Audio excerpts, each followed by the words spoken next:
Sen bunun rengine bak. Ay iğne bak, öleceğim indi. Sen niye ölsün oğlum? Ölsün seni isteyenler. İsteyenler niye? İstemeyenler. Bu istemeyenler niye? Mam yazık değil. Sen güneşsen ama benim sabahlarımda doğmursan. Geceleri kop yine dilimi.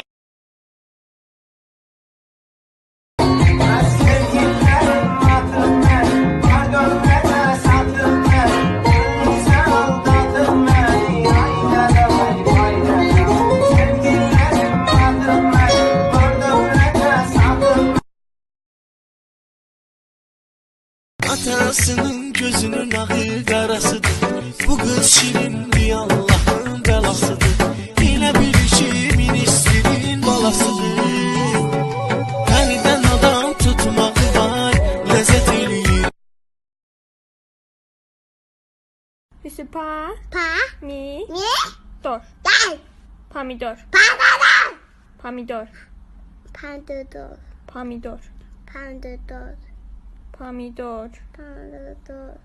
Pomidor.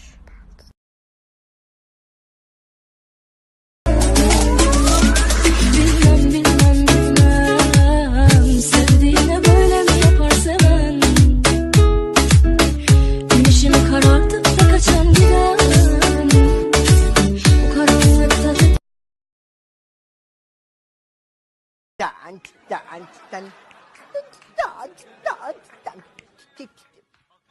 Oldu az.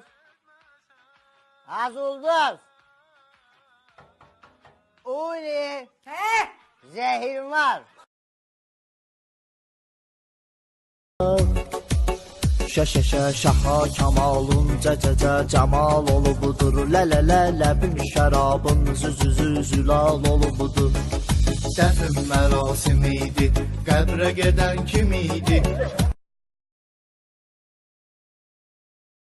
Sən siləndə cümləyirəm, gözümün önünü görməyirəm, neylədiyimi bilmirəm mən. Sadisi sürmə itirəm, sağlığı vaxı itirəm, kəsilmişəm öz-öz.